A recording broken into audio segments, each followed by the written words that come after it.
امام حسین کی شہادت کا کچھ تھوڑا سا پس منظر.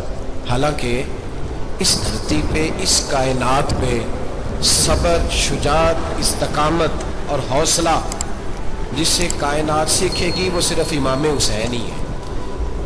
یزید کی لشکر جو امام حسین کے مقابلے میں آیا، امام حسین کے لشکر کی تعداد 72 تھی، تو یزید نے 22,000 آدمی. مجھے بتائیے 72 کا 22,000 سے کوئی مقابلہ ہوتا ہے؟ بولیے. عمر بن سعد نے پھر عبید اللہ ابن زیاد کو لکھا کہ 22,000 بندے تھوڑے ہیں، کچھ بندے زیادہ بھیج. عمر بن سعد کو عبید اللہ ابن زیاد کہنے لگے کہ تو پاگل تو نہیں ہو گیا، 72 کے لشکر کا 22,000 بھیجا، اور کتنا بھیجو؟ تو اس نے کہا تمہیں یہ نہیں پتا یہ لوگ کون ہیں؟ یہ مولا علی شیر خدا کی اولاد ہے.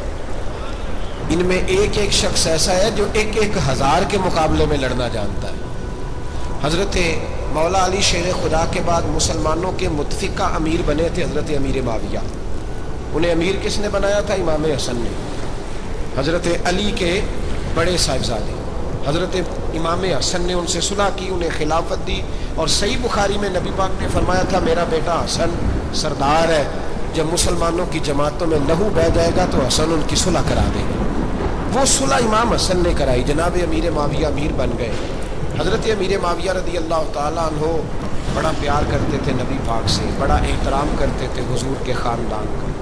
ان کی جو اجتہادی خطائیں ہیں وہ اپنی جگہ پہ موجود ہیں. چونکہ امام حسن نے ان سے صلح کر لی، لہذا ہم بھی ان کے بارے میں کوئی جملہ کہنے کے مجاز، ہماری مجبوری امام حسن ہے. اس لیے کہ جسے امام حسن صحیح کہے پھر امام حسن کے ماننے والے کو اسے غلط نہیں کہنا چاہیے.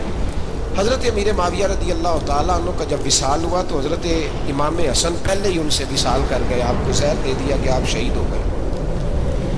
امام حسین موجود تھے تو یزید کے بارے میں لوگوں نے کہا جناب امیر معاویہ سے کہ یہ ٹھیک ہے، مناسب ہے اور بہادر ہے، دلیر ہے، وہ جو ہوتے ہیں نا خوش آمدی ٹولہ. تو حضرت امیر معاویہ کے گرد بھی کچھ ایسے لوگ تھے، انہوں نے آپ سے کہا کہ یزید کو نامزد کر دیں. تو آپ نے یزید کو بلایا، حوالہ مجھ سے دیکھ لیجیے گا. بلا کے فرمایا کہ 3 بندوں کے سامنے اپنی خلافت پیش کرنا، اگر وہ تجھے مان جائیں تو امیر بن جانا، نہ مانے تو چپ کر کے گھر بیٹھ جانا. وہ 3 بندے کون ہیں؟ جناب عبداللہ ابن عباس، حضرت عبداللہ بن زبیر اور امام حسین رضی اللہ تعالیٰ. یہ وصیت فرمائی جناب امیر معاویہ. ہوا یہ کہ یزید جب امیر بنا نا، 2-3 چیزیں ہوتی ہیں جب کسی بندے کو قابو کرنا ہوتا ہے، 2, 3, 4, 5 چیزیں ایسی ہوتی ہیں جس سے بندہ قابو آتا ہے. تو اس نے بھی فوری طور پہ، یزید نے دیکھا میرے لیے مسئلہ کیا بن سکتا ہے. ولید بن عتبہ اس وقت مدینے کا گورنر تھا. یزید نے اس کو خط لکھا کہ امیر عرب کا رواج آج بھی ہے کہ جب تک نئے خلیفہ کی بیعت نہیں ہو جاتی پرانے کے انتقال کی خبر ہی نہیں دیتے، اس کو رکھے رکھتے ہیں. یہ ان کا طریقہ ہے. وہ کہتے ہیں کہ ولی عہد اچھی طرح قبضہ کر لے پھر بتائیں گے. حضرت امیر معاویہ کا وصال ہو گیا، بتایا نہیں. یزید نے اب کیا کیا، کیونکہ بڑا چلاک آدمی تھا، بڑا شاطر تھا، بڑا تیز تھا، بڑا عجیب اس کا مزاج تھا. یہ چلاک لوگ زندگی میں ہمیشہ دھوکہ کھاتے ہیں. چلاکیاں انسان کو گراتی ہیں اور اتنا منہ چھیل جاتا ہے کہ منہ پہچانا ہی نہیں جاتا.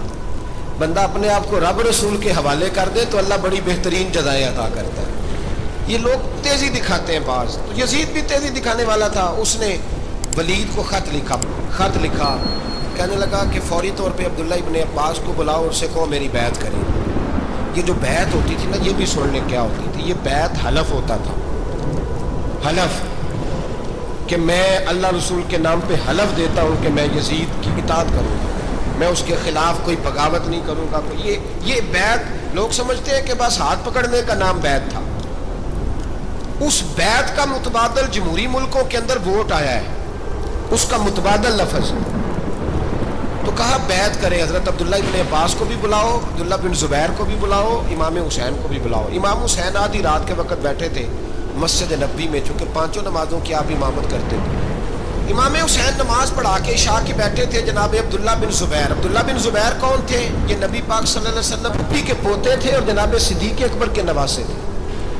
حضرت عبداللہ بن زبیر اور جناب زبیر بن عوام عشرہ مبشرہ صحابی ہیں، ان کے بیٹے بہت زیرک آدمی تھے. یہ بھی امام حسین کے پاس بیٹھے.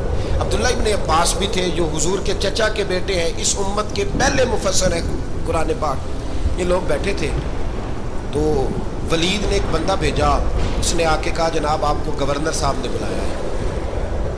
تو عبداللہ بن زبیر کہنے لگے حسین اس وقت بلانے کی بات سمجھ میں نہیں آئی۔ تو امام حسین بڑے بصیرت والے تھے، اللہ نے بصیرت دی تھی، کہنے لگے عبداللہ آپ کو سمجھ نہیں آئی، مجھے سمجھ آ گئی ہے، امیر معاویہ وصال کر گئے اور یہ ہمیں جو بلایا گیا ہے نا یہ یزید کی بیعت کے لیے بلایا گیا ہے۔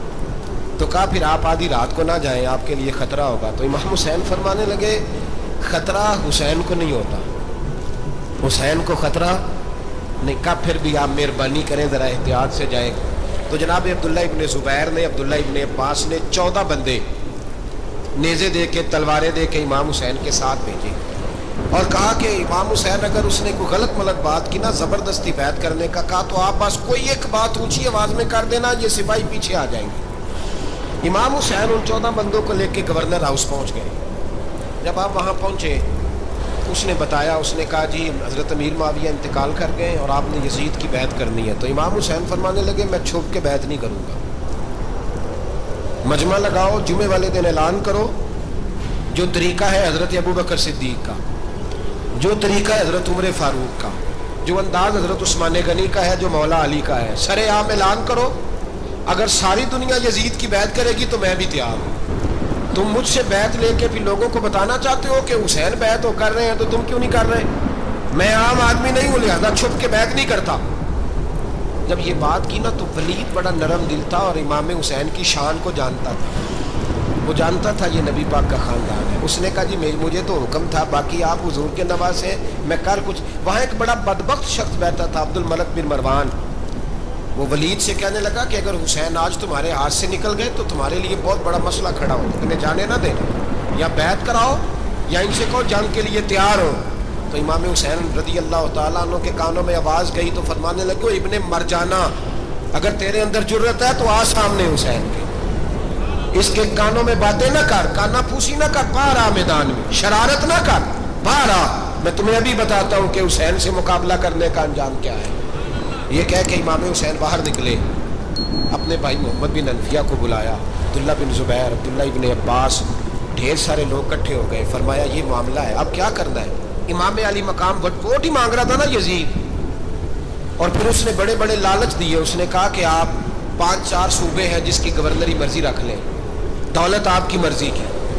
امام علی مقام نے فرمایا چھپ کے ووٹ کی بات، بیعت کی بات نہیں ہو سکتی۔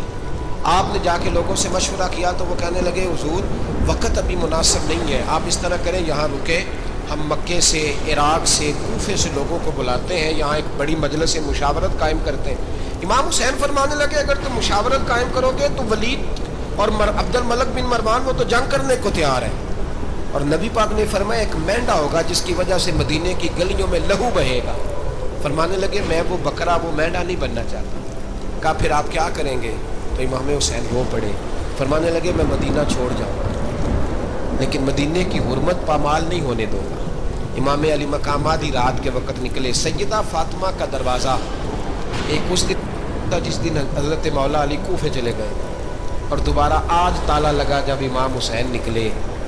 آپ جنت البقیع کے پیچھے کھڑے ہو کے حضور کا روضہ دیکھنے لگے، اس وقت گنبد تو نہیں ہوتا تھا، روزہ دیکھنے لگے۔ نانا تیرے کرم کے خزینے کی خیر ہو، میں جا رہا ہوں تیرے مدینے کی خیر۔ سارا خاندان لے گئے، مکے تشریف لے گئے، حج کے ایام قریب آنے والے تھے۔ امام حسین نے وہاں لوگوں سے باتیں کی۔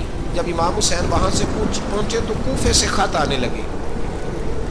کوفہ حضرت علی کا دارالخلافہ تھا، وہاں آپ کے محبین، پیار کرنے والے ڈھیروں تھے، انہیں خط لکھے کہ حضور آپ چپ کر کے بیٹھے ہوئے ہیں اور ہمارے اوپر یزید مسلط ہو گیا ہے، آپ اگر میدان میں نہیں نکلیں گے، آپ نہیں آئیں گے تو ہم اللہ کی بارگاہ میں شکوہ کریں گے کہ کوئی ہماری کمان کرنے کو تیار ہی نہیں ہوا۔ اور وہ خط 1 2 3 نہیں آئے، وہ خط اتنے تھے کہ 3 بوریوں میں بھرے تھے امام حسین، 3 بوریوں میں۔ اب مجبوری ہو جاتی ہے، حق کے لیے کئی دفعہ بات کرنا مجبوری ہوتی ہے، اگر نہیں کرے گا تو پھر اس کو بھی قبر میں جواب دینا پڑے گا۔ امام علی مقام رضی اللہ تعالیٰ عنہ نے مکے میں اب لوگوں کو جمع کیا مشورے کے لیے۔ ہر بندے نے کہا حضور وہ بلا تو رہے ہیں پر اپنے وعدوں کے پکے بڑے کم لوگ ہوتے ہیں، بڑے کم لوگ، جسے زندگی ہو پیاری وہ یہیں سے لوٹ جائے۔ میرے قافلے میں شامل کوئی کم ظرف نہیں ہے. بڑے کم لوگ ہوتے ہیں جو ارادوں کے وعدوں کے ہمیشہ ساتھ چلنے کے پکے ہوتے ہیں، ورنہ بڑے لوگوں کو گرمی لگنے لگتی ہے، بڑے لوگوں کی مشکلات آتی ہیں، بڑے لوگ ایسے ہوتے ہیں جن کی مجبوریاں بن جاتی ہیں. کہا حضور وہ پکے نہیں، آپ نہ جائیں. ہر بندے نے کہا حالات ٹھیک نہیں، حالات گراؤنڈ ریالٹی صحیح نہیں. یہی مشورہ آج بھی ہر بندہ دیتا ہے، ابھی حالات نہیں. اتنے خراب حالات کبھی نہیں ہوئے تھے جتنے امام حسین کے دور میں تھے. لیکن فرمایا میں دین کے خلاف غلط حکمران کو مسلط ہونے کی اجازت مزاحمت کروں گا، مخالفت کروں گا. امام کہنے لگے کوئی بات نہیں، وہ میرے ساتھ چلے نہ چلے لیکن میں کوفے جاؤں گا. وہ لوگ میرے ساتھ کھڑا ہونے کو تیار ہے تو وہ جھوٹ ہے یا سچ ہے، پر میں چلوں گا. جب امام علی مقام نے اصرار فرمایا تو جو آپ کے قریبی صحابہ کرام کی اولادیں تھی ساری، یہ بھی اب بیماری ہے. کچھ لوگ کہتے ہیں جی صحابہ نہیں ساتھ چلے، تو میں کہتا ہوں اہل بیت نبوت کے تو کل افراد 21 تھے، تو 72 میں باقی اولادیں کس کی تھی؟ وہ ساری صحابہ کی اولادیں تھیں. وہ سارے، پتہ نہیں کیوں اس طرح کا فلسفہ بیان کیا جاتا ہے جس میں حالات خراب ہو.